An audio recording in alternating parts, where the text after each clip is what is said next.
Yeah, I know, but just in case there was one. How about July? What's a good date? July 8th, which is a Monday. July 8th. Awesome. July 8th? Yeah.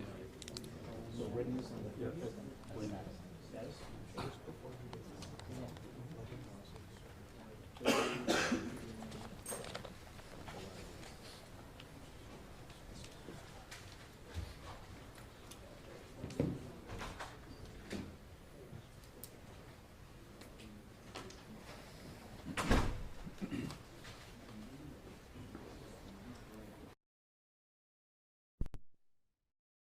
Sorry, am I calling your charger? Don't scare me like this. Might go on here. Got a bad cable? So you could do, you have the day out.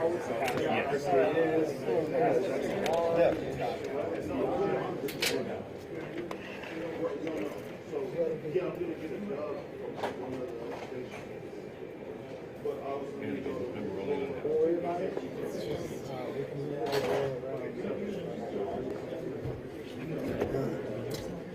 Are you serious? It wasn't black? Why did mine go to black? Mine did too. Seriously? Yes. As soon as I can get my shirt. Oh no, sorry, just fixing the right station. It did. Go to black. Are we rolling? Something going on there. What? Rolling? What happened? Sometimes. The signal. Lost your signal? Yeah. Sure did. Yeah, it's black. No, my laptop crashed, but I still have a picture on here. You still have PNC is fine.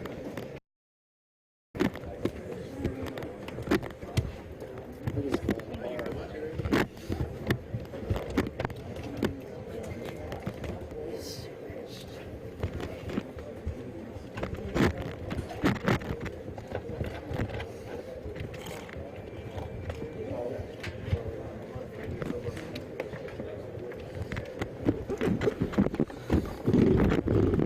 Hey, is this red one?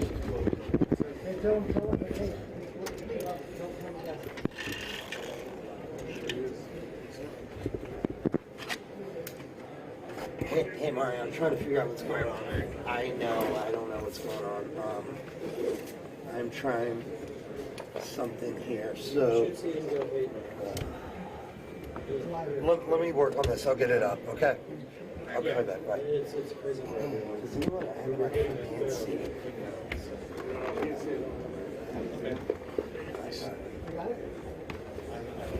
I don't know if it's a DNC or not.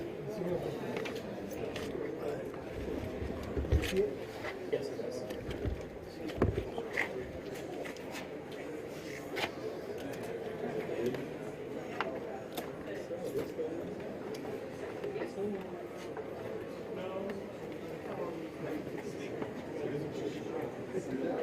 That's it, man. It's quick. It's quick.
That sucks. Someone plugged in right where I was. I don't know what happened, but that can't happen. I'll give you a job. Don't worry about it. Yeah, they want it live. Oh.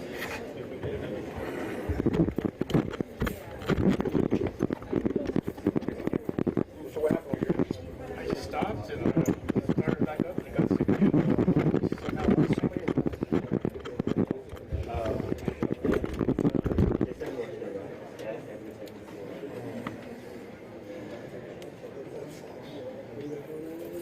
Oh, you're thinking.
Recovered from the synagogue scene.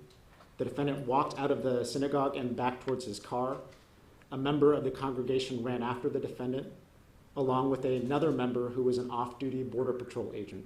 The off-duty agent fired several rounds at the defendant, striking the defendant's vehicle once. The defendant made a U-turn and fled the area. This entire incident at the synagogue was captured on surveillance video. At approximately 11:30 a.m., the defendant called 911 and reported shooting at the synagogue. He gave his location to the dispatcher and said that he was armed. An officer with the San Diego Police Department found the defendant at 17051 West Bernardo Drive, approximately 2 miles away, and took him into custody several minutes later. The defendant was arrested wearing a tactical vest capable of holding rifle magazines. A rifle, 5 loaded magazines, and a tactical helmet were found inside of his car. A total of 50 unfired bullets were found in those magazines. A manifesto claimed to have been written by the defendant espousing hatred towards Jewish people was found posted online on the internet. In the manifesto, the defendant expressed intent to send Jews to hell. In the manifesto, the defendant also admitted to setting fire to the Dar ul Arqam Mosque in Escondido on March 24th, 2019. In that case, portions of the mosque's exterior wall were charred after the defendant used gasoline as an accelerant and scrawled references to the New Zealand shooter. The intentional killing because of a person's religion is a special circumstance eligible for life without parole or death. Penal Code Section 1270.5 provides that when a defendant is charged with an offense punishable by death, it precludes a defendant from being admitted to bail when the proof of his guilt is evident or the presumption thereof great. The determination to seek death will be made by the district attorney at a later time in accordance with the law and with protocols. At this point, the people are respectfully requesting the court set no bail in light of Penal Code Section 1270.5. All right, thank you, Mr. Chairman. Mr. O'Connell? Your Honor, we'll submit on the issue of bail. All right.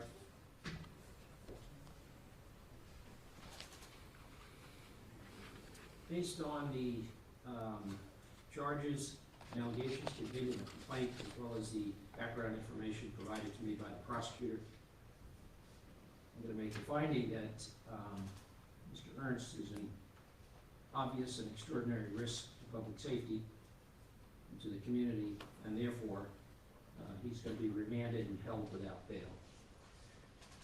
So we will set future court dates. Would there be a time waiver, or is it going to be due towards? Your Honor, I think there will be a time waiver because we're asking for a status and then a preliminary hearing. I think we're setting in July, so it'll be outside the time period. All right, Mr. O'Connell, I'll take a personal time waiver from the client. You've spoken to him about that? Yes, Your Honor. All right, so you have the right to have your preliminary hearing set within a statutory time period, but you can waive that right and allow us to set it further out. Do you give up that right?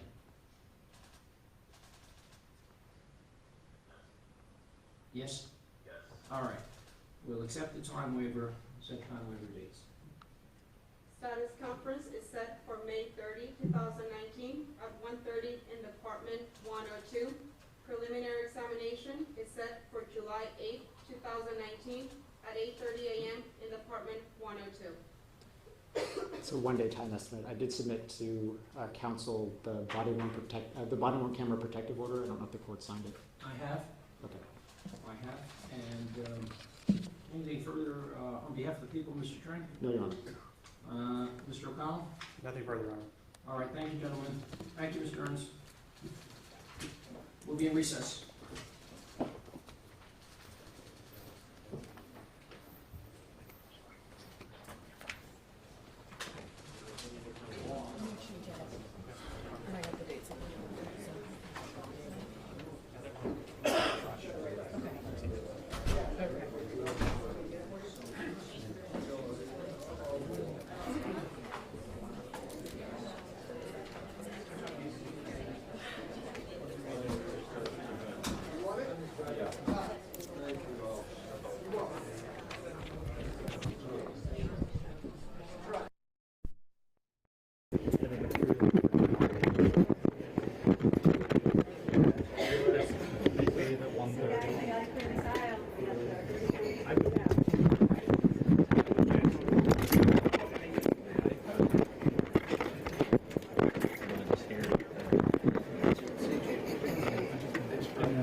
Okay, so Diane doesn't want me to fire off right away on that. That's the one that's making me wait. I just told her, just call me back. Yeah, no, I was fired up. I'm happy with that. I will let you guys know. That's okay, she just told me to call her back. So I just told you again, so. There's nothing happening. It's just like, all worked out.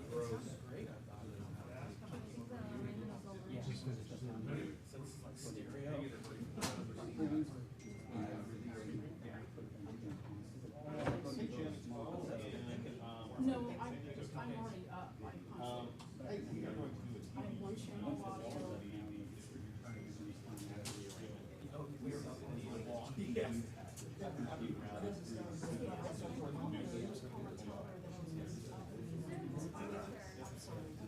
Yeah, right here.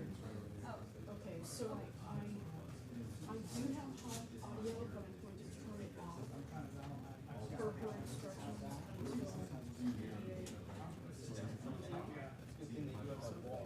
If you want to check my audio, it's just the mic up on the podium. Cord City.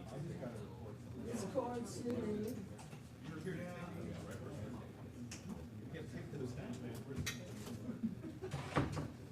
Check out one the part here. Okay, I'm gonna turn it down. Okay, thanks, Diane. Yeah, two. All right, bye-bye. I can still take what color? I believe you already see it. Oh, this will be for figures.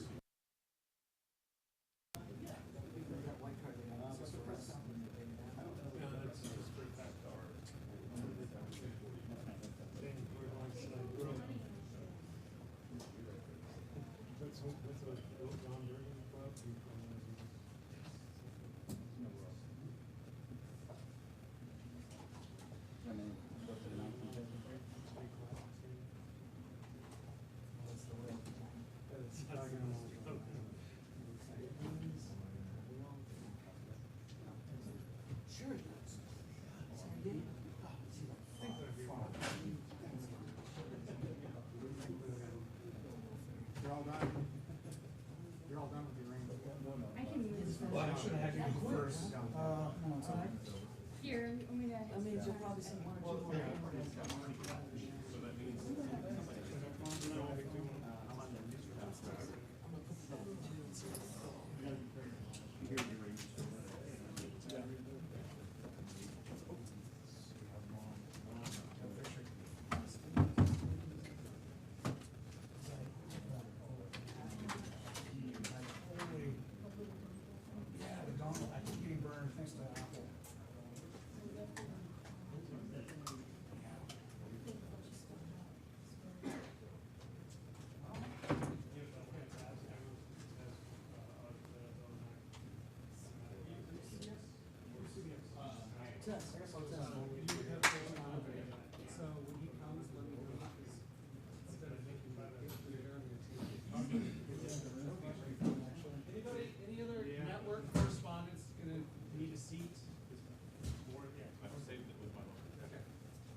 Quick mic check. 1, 2, 3, 4, 5, 6, 7, 8, 9, 10. 1, 2, 3, 4, 5, 6, 7, 8, 9, 10. 1, 2, 3, 4. 1, 2, 3, 4. 1, 2, 3, 4. Okay.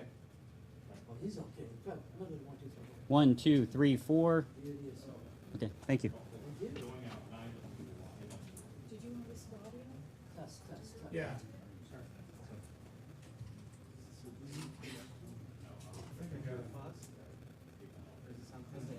Yeah. No. Here's this. Oh, check it. Yeah. It's a little bit of a. Yeah. Hang on your left. Look at that.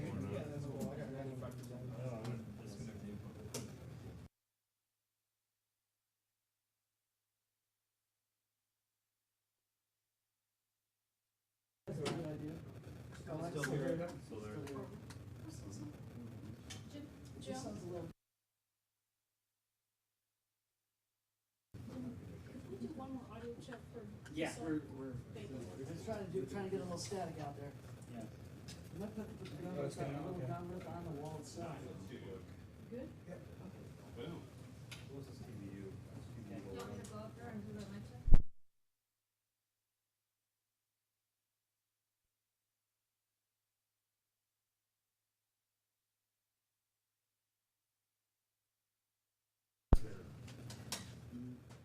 That's better. That's better. A little bit, but I'm still hearing it.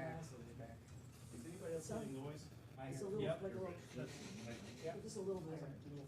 It says, When you're I've got talking, the 8 second, I've got, not horrible. say 20-second delay on this. It goes it says preset 1.5, 3.0, 8.0. I don't see it. Mic check, mic I don't check. see it. 1, No, I 2, don't see 3. it on anything. 1, 2, 3. Mic check. Mic check. Sounds good to me. Can you hear, Jenny? It's a little, it's not horrible. 1, 2, 3. Mic check. Mic check. Mic check. Which way? Give it a little tap. Oh. Everybody and their mom is calling me right now. I can't talk. Just getting a little bit of Maybe it's this. static in the. Tall enough. See how it's the other way around. Mic check. Mic check. 1, 2, 3. How does that sound? Yeah?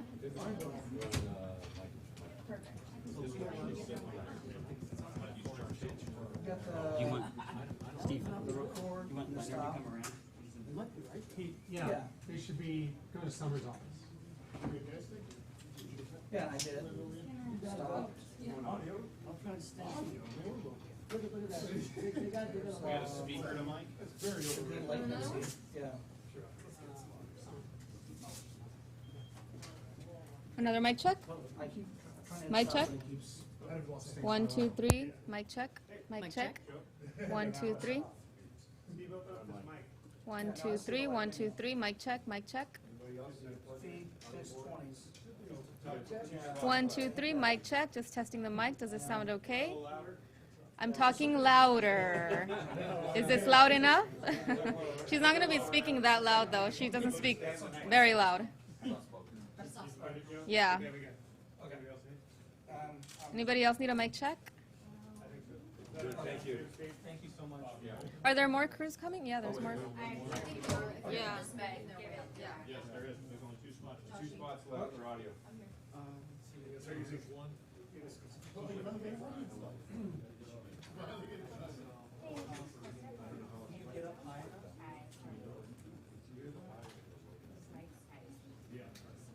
Okay.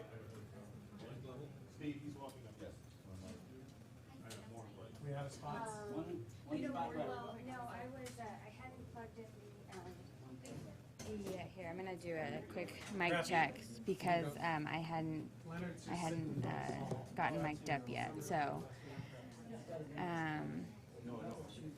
just let me know what you think. There are 2 mics up here. This is crazy. There's so many cameras here.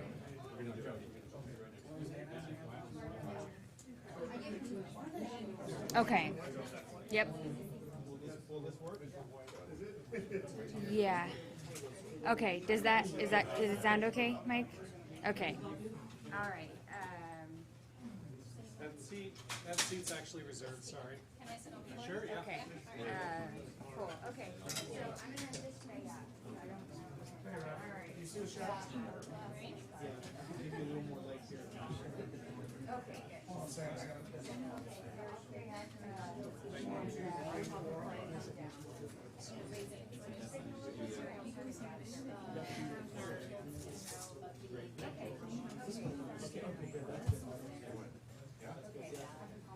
Okay.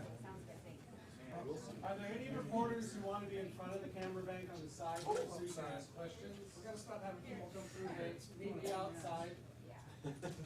We're probably gonna have to extend. Go around the back. Yeah, we're gonna have another way in here, guys. Go around the back. Sorry. No, I know. He was just saying that. Sorry, Rob, it's a madhouse.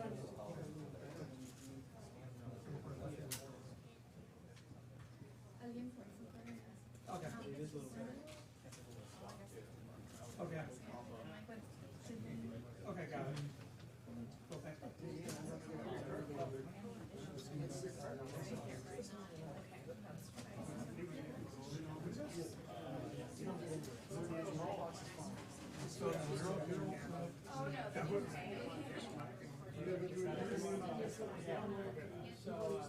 When you get up there, okay,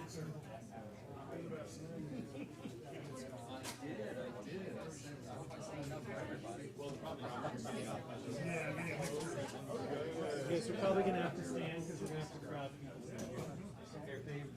David, Thank you so much. Thank you so much. Thank you. And then I'll hand you a mic. Steve, you want to pull the right now one card? Huh? You want to pull the right now one card? Not quite yet. And you guys, please be mindful of the camera. Oh, yeah, I'll sit down on the ground. Yeah, I'll sit down. Can I sit over there then? Sure, yeah. Please make sure your cell phones are on vibrate, everybody. Is anyone streaming? Yeah. Yes. Thanks. Everyone is streaming.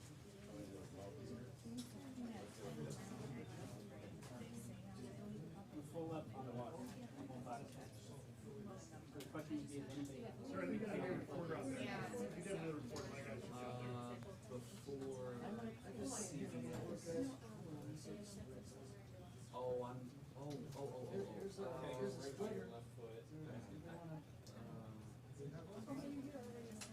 No. I was in New York. So my last, I think this is a lot.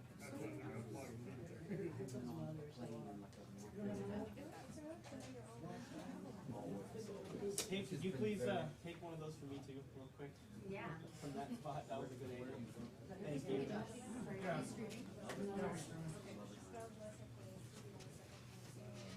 Okay, you guys can yell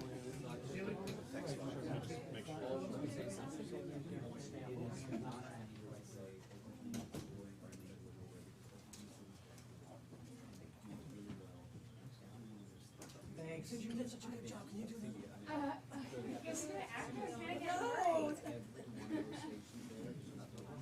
You know where the roll is. I do.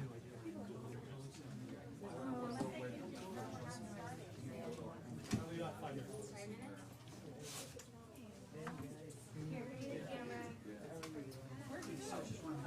Did you call in your story? And then, the DA's gonna do a news server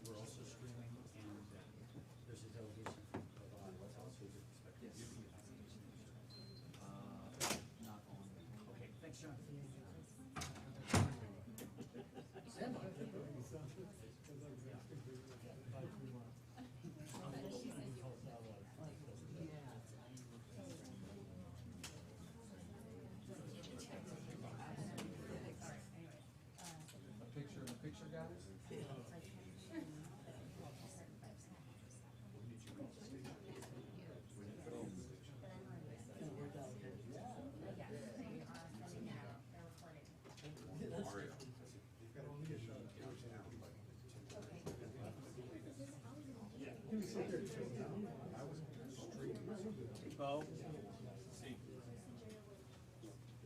Office rolling? I'm feeding up this camera. Right. Feed up David's after. No, of course. I just want to make sure that it's speeding. Thank you. Anybody wants that copy of pictures, welcome.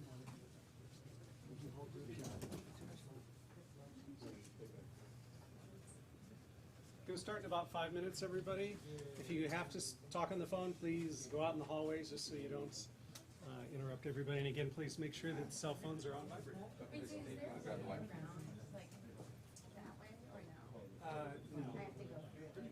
Yeah.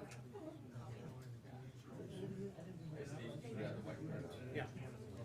You still have your PPA? Hey, 5-minute warning. Okay, you want to monitor? Okay, good. Just let you know, just in case anybody wanted to watch while it was happening. Okay. Sean, do you care about exposure? Yes. SX or Speeding, but speeding. IMX? No, no,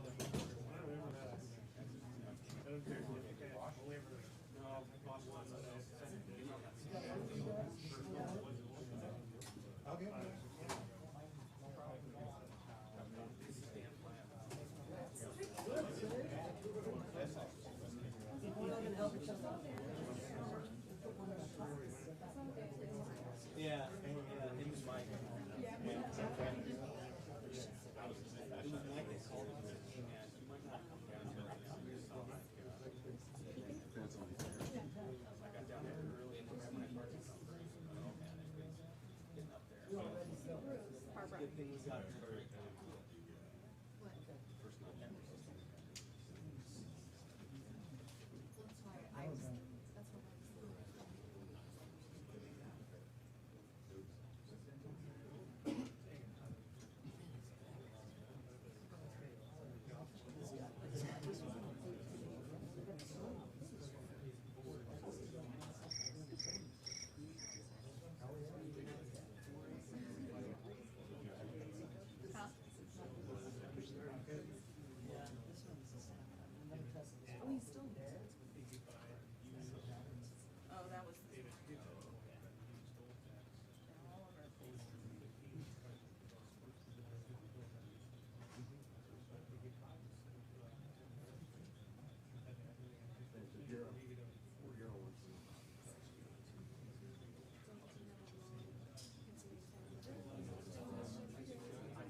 Probably not.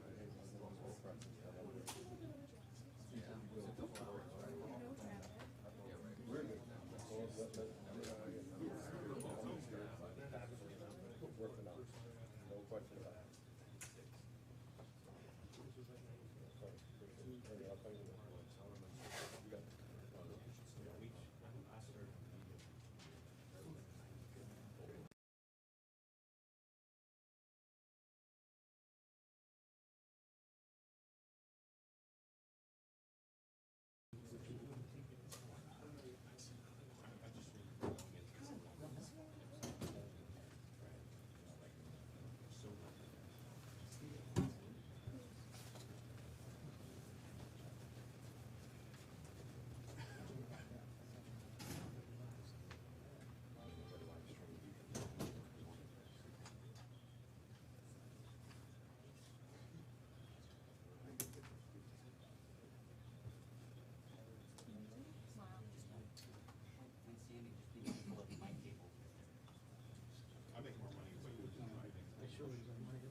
start in about 1 minute.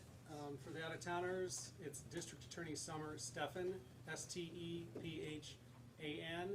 Also, Deputy District Attorneys Leonard Trin, T-R-I-N-H, and David Grappelon, G-R-A-P-I-L-O-N, will be here. Summer Stephan? Was it Trin who read the summary of the case? Yeah. Speed and About 1 minute.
Had a few fractures to my knee.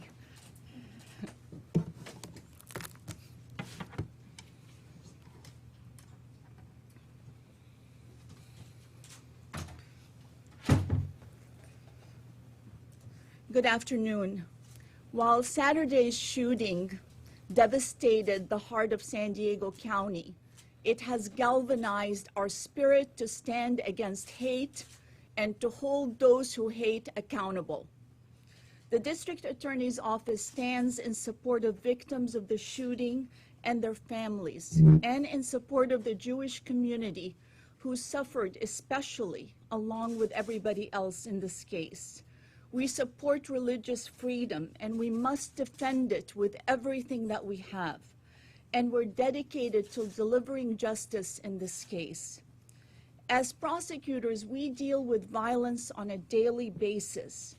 But when the target of violence is an entire religion, race, ethnicity, or sexual orientation, the victim pool becomes very large. It is everybody who practices that faith or belongs to that race or ethnicity. And that is why hate crimes are taken so seriously. And California has some of the strictest hate crimes law in the country.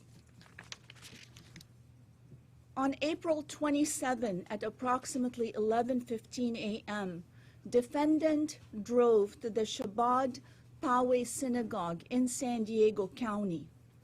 He had terror on his mind. He parked his vehicle nearby. There were the end of Passover services that day were being held. About 30 individuals at least were gathered, along with some other children and adults in other rooms. Armed with a semi-automatic rifle and 5 additional 10-round magazines that he had in his vest, he entered the synagogue when he encountered 60-year-old woman Lori Kay in the foyer. Miss Kay, who was worshiping her Jewish faith and was praying especially for her mother who had passed away recently, was shot twice by the defendant. He murdered her there. Rabbi Goldstein was also in the area, and he immediately shot Rabbi Goldstein. Rabbi Goldstein was transported to the hospital, and he suffered a great bodily injury in that he lost his index finger. He had injuries to both hands. Then the defendant turned the rifle on another room full of congregation members and children. Almog Peretz, an uncle of 8-year-old Noya, tried to protect the children. He was struck by shrapnel from one of the rifle bullets. An 8-year-old girl, Noya, was also struck by shrapnel. They were also transported to the hospital. The evidence indicates that the defendant fired his AR-15 8 to 10 times. There came a moment where it appears that either the gun jammed or that he wasn't able to release the magazine to reload. Ballistics are still doing their job of expert investigation in this area. At that moment in time, we find that the defendant turns to leave. He is pursued by some heroic people that are there. An off-duty patrol agent fired at his vehicle. Defendant made a U-turn and fled the area. The incident at the synagogue was captured on some videotape. At approximately 11:30 a.m., defendant called 911 and reported the shooting at the synagogue. He gave his location to the dispatcher and said he was armed. An officer with the San Diego Police Department found defendant on West Bernardo Drive and took him into custody several minutes later. Defendant was arrested wearing a tactical vest capable of holding rifle magazines. Five loaded magazines and a tactical helmet were also found inside the car, along with the rifle. A total of 50 unfired bullets were found in the magazines. A manifesto claimed to have been written by the defendant espousing hatred towards Jewish people was also posted on the internet. The defendant expressed his intent to harm Jews. In the manifesto, defendant also admitted to setting fire to the Dar ul Arqam Mosque in Escondido, which is also in San Diego County. There was a fire that was set about a month earlier on March 24th, 2019. Wall was charred after the defendant used gasoline and an accelerant and scrawled references to the New Zealand shooter. It is a fact that hate crimes are on the rise. That's why my office committed resources to fighting hate crimes. We're sending a strong message through our prosecutions that have tripled in the last year and public outreach that hate won't be tolerated in our neighborhoods. Anyone who commits a heinous act like we saw this past weekend will be held accountable. A few moments ago, the defendant was arraigned on the following criminal charges. 1 count of murder with a special circumstance. The special circumstance being that Lori Kay was killed because of her religion. That makes it a special hate crime circumstance that elevates the murder in the first degree to a special circumstance murder eligible for the death penalty or life without the possibility of parole. In addition, 3 counts of premeditated attempt murder are charged, along with 3 hate crimes allegations that go with those charges, gun allegations, and great bodily injury as to Rabbi Goldstein. An arson of the house of worship, the mosque in Escondido, is also charged. In addition to the hate crime special circumstance allegation, which means that if the defendant is convicted of all charges, he faces life without the possibility of parole or the death penalty. This is a decision that we will look at shortly.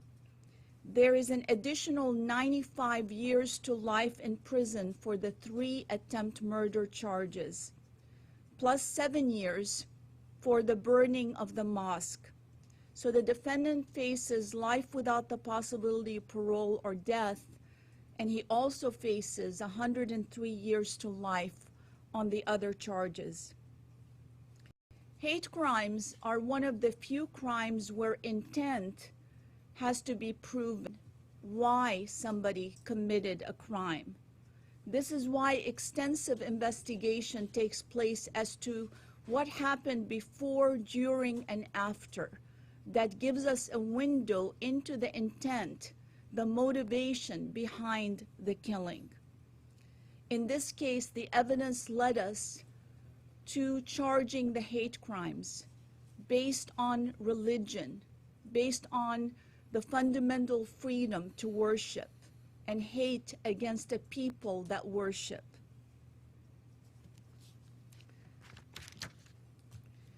With me here today are Deputy District Attorney Leonard Trin. He's our lead prosecutor for hate crimes cases, and David Grappelon, who is the Assistant Chief of our Special Operations Division.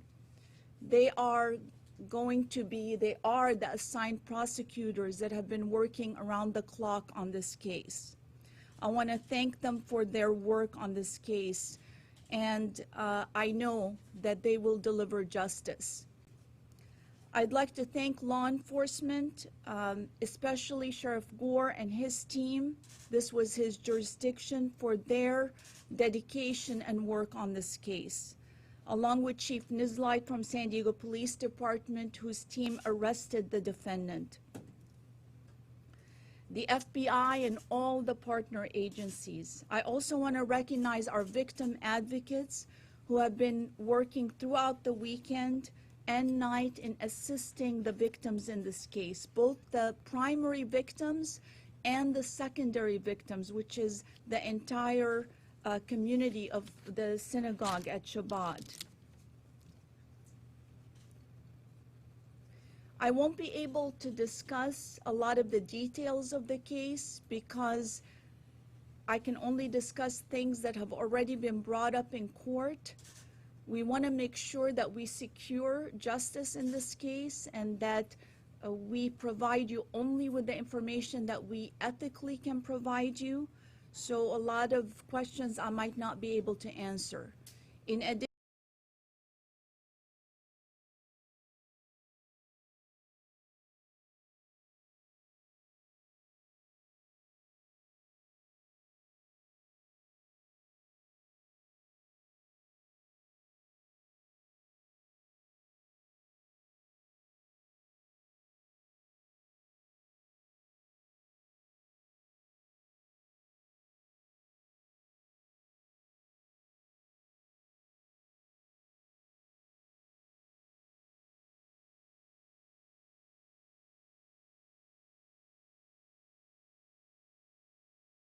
San Diego County, we've prided ourselves, and this is through the dedicated effort and our partnerships with our communities, for being the safest urban county in America. This past weekend has really shook us, because when one of us is hurt, we all hurt. This is how we come together in San Diego County. We want to be clear that this sort of hate and hateful crimes will not be tolerated. And this is why I'm not going to even mention his name. There is only one villain in this case, but there are many heroes, and that is what defines us as a community. Thank you. I'll take some questions. Was it purchased legally this month? Yes. Any more details about it? We understand that he purchased the gun legally.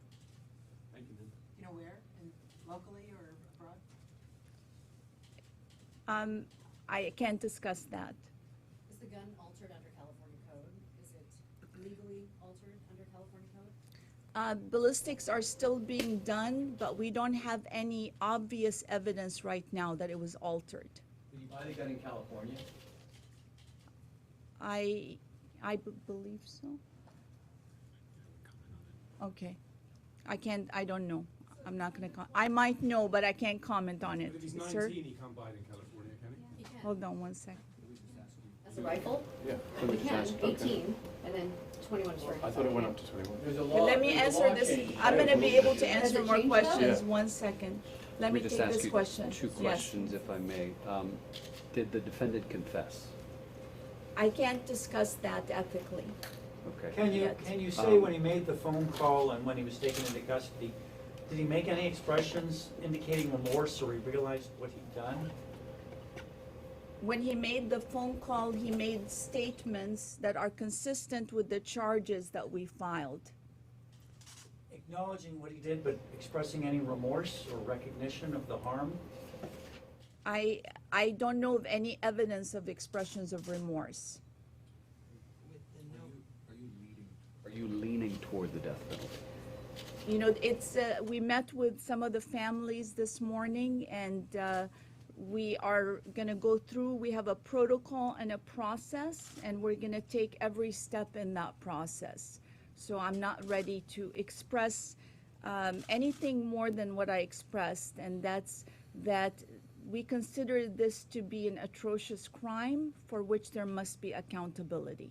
What about the moratorium in this stage for capital punishment then?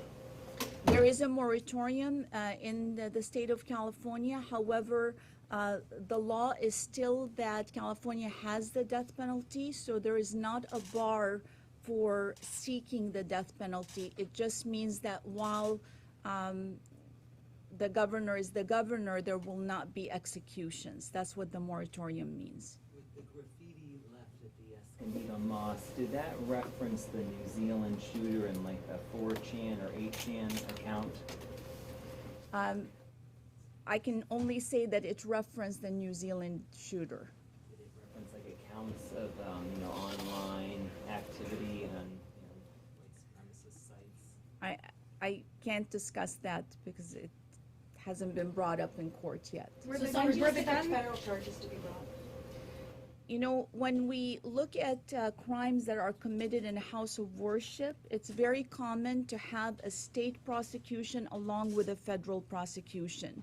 We know that the FBI and our federal partners have been working very hard on this case. I don't know whether they're going to bring charges, but I know that we have concurrent jurisdiction over this case. Is it possible that the feds take over and prosecute this and your office does not? There is jurisdiction for both the state and the federal. So for example, in the Tree of Life, terrible event that happened just 6 months ago, there is concurrent state and federal prosecutions. The same in the Charleston church where people were targeted for their race. There is concurrent. I was there for the Tree of Life and we Okay. went to federal court, right? And so the feds took the lead on it. Is there a chance here that the feds will take the lead and they will handle the prosecution and your office will not? So there is not a lead by law. The law is that we both have the lead in our jurisdictions and based on the laws that we can charge. So they have some different types of counts and charges, and we have some different. He's in state custody. Is there a chance he goes to federal custody and they prosecute in federal? There is a chance he goes into federal custody, but it still means our prosecution goes forward. Yes. Just to clarify, did he have the gun legally then? That's our understanding. Were the gun magazines purchased legally when Prop 63 was stayed for 5 days? I don't know that answer. You mentioned the state of mind. Anything from the social media posts or other interactions that indicate when he became radicalized? You know, I can't give you a moment in time when something like that happens, but what we do know is that hate crimes are often preceded by hate language. And so language matters. And And hate, people get incited to act with hate. I'm talking in general from our experience when it begins with language. So language is a very dangerous thing. We sometimes can't charge a crime based on language, but we still take it very seriously as an indicator that a crime can take place. But his families have said in their statement that they didn't see this coming. Do you have any information from anyone, them or otherwise, that indicated he was beginning to radicalize? I can't specifically talk about him, but I can tell you from our years of experience that many times families don't see something happening because the world of the social media and the internet is its own world. People are doing that in the privacy of their bedroom, and a whole world can come into the privacy of their bedroom and their families don't really see it unless you're walking behind the person and looking at what they're looking at. So that it doesn't surprise me, but what is important to put out is that in any case where anybody sees someone follow hateful language or become engaged that way, to take it very seriously and report it. But you are aware of more than just the manifesto, correct? There's more evidence in this case, but evidence that I can't discuss. Can you say when the hateful language began? No, I can't say. But it was prior to the attack on the synagogue. I'm sorry, on the mosque. I can't comment on it, although in the timeline, something has to happen before an attack happens, yes. Have you guys been in touch with the family of the suspect at all? I have not been in touch with the family of the suspect. Did the synagogue receive any threats of violence before this attack? Not that they've told us.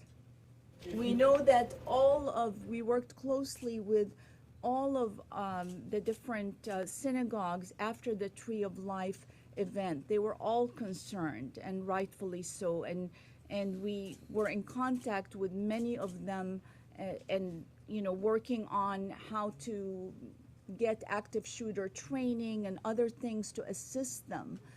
But I don't know of any specific target to this Shabbat. If you don't know and can't tell us how he may have purchased, how he did purchase the weapon legally, or where he may have purchased it, can you explain for us the process by which you'll investigate that? For instance, is it the Bureau of Firearms of Justice? And tell us what you'll do to find out. Yeah, it's not a complicated process. We have dozens of warrants out, and one of the warrants is to look at exactly the source of the weapon, to get all of the documents. So these are all many filed warrants that our team is still waiting for information on. Can you explain what rights he waived and why and what that entails? I can't discuss anything about his rights and what he did until it's revealed in court. You said your office has put a lot of energy at prosecuting hate crimes. Is there anything else you can tell us about any trends that you may have picked up? Is there a particular kind of suspect that is more common in cases like this? In hate crimes in general? Go ahead. In general, what we've seen, not only in our county but across the country, is an increase in hate crimes. They traditionally have been committed against African American people, against our Jewish community, and then against gay men. Those are the top three year after year of the groups that are targeted under hate crimes, both here locally and across the country. As far as offender types, traditionally they are committed by white men, but no one is immune from hate. We've prosecuted people of all races, creeds, religions. All we know that I can say definitively is that it's increasing. And there's just on that same vein, is there anything within the suspect's background that is also a commonality? Do you see them flocking to online places that may foster extremism? Is that something that's common, or is... It's becoming more and more common for people to express their hateful views on social media, on the internet. It's an easy way to communicate with other people, so it is something that we are seeing an increase of. Can you confirm that he had no prior record within any jurisdiction? Right, he did not have a prior record. any jurisdiction. In any jurisdiction. Can you explain how a 19-year-old can buy a long rifle in California legally? The processes by which someone who's 19 can acquire a long rifle either in California or out of California, as you say, legally. Well, there are ways to acquire it. One way is to get a hunting license. Is that what was happening in this case? I can't comment on this case, Do you but have any indication that he bought the rifle out of state and then illegally brought it back? I can't comment until I get all of the warrants and documentation back. I don't want to reveal any important investigative techniques here, but when, obviously you guys have a lot to look into, there are allegations that he was present on certain online communities. Can you explain maybe generally or 30,000-foot level, how prosecutors go about looking into that as for evidence in a case like this? Yeah. A lot of people who visit these websites and share their hateful views want other people to know that they're one of them. And so it's not uncommon for people to communicate via these social media websites and other websites where they can find some commonality and discuss the things that they do. It used to be that you'd have to meet in person to share these things. And now with the internet and with all the things that we have available, you don't have to do that. So, in cases like this, we often look at social media to see if there are any biases that we can use to corroborate that something is a hate crime. With the New Zealand shooter, he kind of made like jokes and like sort of, to the rest of the internet community. Did we see any evidence of this happening with him after in his manifesto or otherwise? Well, there is the manifesto, and that's what we talked about. If there are other parts of the investigation, we haven't brought them out yet, but I can tell you that a big part of this investigation, as in any hate crimes, is to look at every single writing and everything that he's ever posted. And obviously the first thing the sheriff was doing is to find out if he was working with anybody else, if there were any other perpetrators out there. So that was already part of tracking it down. San Diego County, not different from other big cities, we work on a hate crimes intelligence committee, on a regional coalition on hate crimes, and that's exactly what they're looking at is trends, looking at different writings that have been reported, different suspicious activity, linking it to any organized activity. So all that investigation is going on. I know this seems like a basic question, but with the increased presence online, has that complicated these kinds of prosecutions? Just trying to find, you're not able to walk up to a club or infiltrate a club and try and interview somebody that knew this person well. Is that just an added complication in these kinds of cases because of the online presence? I think there are some cases where it makes it easy. And then there are some cases where it complicates things. Has he expressed, if he chose to travel to Poway for any reason, or was it randomly? I can't. Yeah, I can't. I can't discuss that right now. Would you describe him as cooperative and forthcoming at this point, or are you learning anything directly from him at this point? I'm not going to use words like that are positive, like cooperative or forthcoming. Can you say if he's talked to investigators, if he's agreed to speak about it? I can't discuss that. Do you use any type of hate language from your investigations directly to other communities or just specifically to the Jewish community? Well, we know that he also targeted a mosque a month earlier, and so while the manifesto has a lot about the Jewish community, it also involves other religions. Yes. Is there any indication he was working with anyone else? The sheriff's investigation, the sheriff has publicly said that there is not a link to somebody else that he's working with. But that, of course, will continue, that investigation. In meeting with the families and talking about the penalty possibilities as you did the families ask you to pursue the death penalty or life in prison? The families have expressed some views to me, but I have I'm gonna keep them to myself for now. Just to piggyback on this gentleman's question about this lone wolf phenomenon, is that something in your hate crime investigations that you've seen more often, that individuals who are engaging in these kinds of crimes, not just this one, but all the ones that you've worked on, is it more common to see kind of a lone wolf without support or organizational backing? That is something that we are noticing, but what we also notice is that they are in communications with other people who very oftentimes share the exact same hatred and biased views that they have. And so we can call them lone wolves, but they feed off of each other. So that's what we're experiencing. But he did act alone, is what you're saying, is that not part of an organized plan with others? That's what the sheriff's investigation concluded. Did you conclude as well that, Lori Kay did step in front to try and protect the rabbi? I know there's no other talk. Is that? It's hard to talk about that specifically until the entire scene ballistically is recreated, which is what we're working on. But we know that she was a heroic woman who, in character, with everything we learned about her, she would be the kind of person that would put herself in danger for others. The entire incident recorded on surveillance. Have you guys seen it? Is this helping with the investigation thus far? Yes, we've seen it. Was it video from the synagogue? Yes. You mentioned that he entered a room full of kids, and then after shooting, he left the. Was that correct or not? A room. No, he didn't enter another room, but he turned his focus to another room from the foyer area. Okay, so Yeah. he didn't enter that room. Right. So was it correct only in the foyer, he never entered the actual places of worship or the other room, just The other- fired only in the foyer? Correct.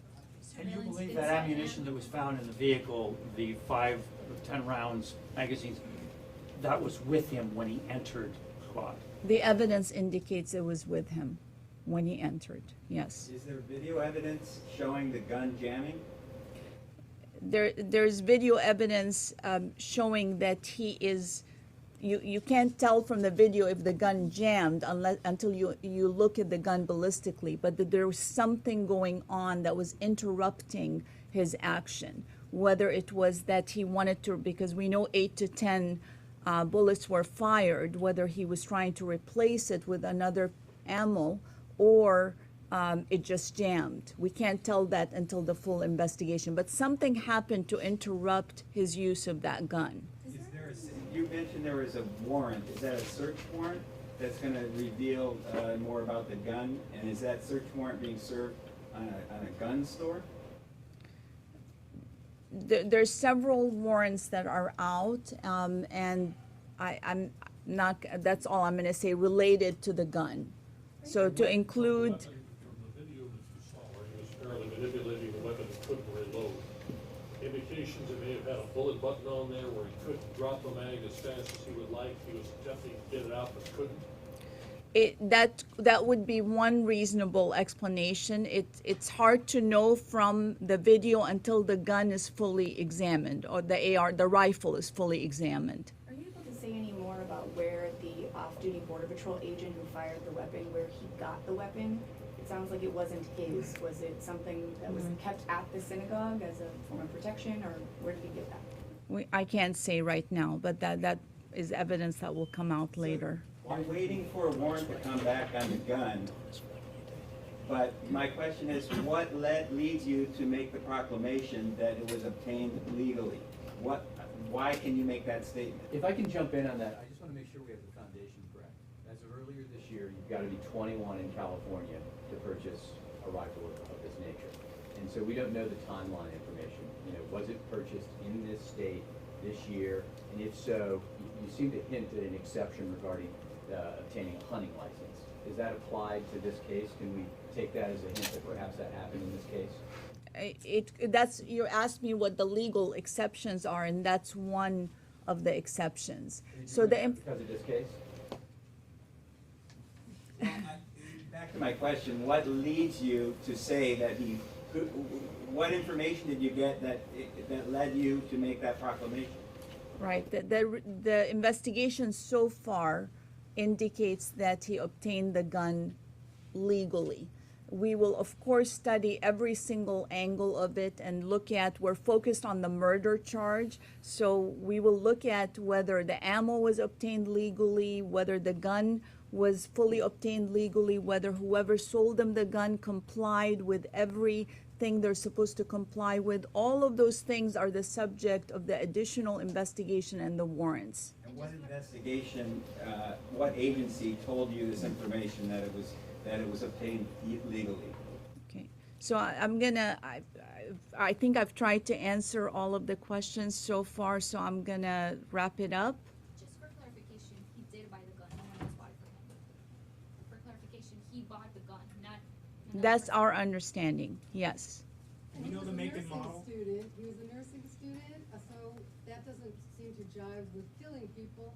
Are you psychologically evaluating him? We're not psychologically evaluating him. That, you know, we anticipate in any case that the defense could try to go down that route, and that's obviously all those defenses would be available to them. Can you confirm Okay, the I'm next gonna. court date?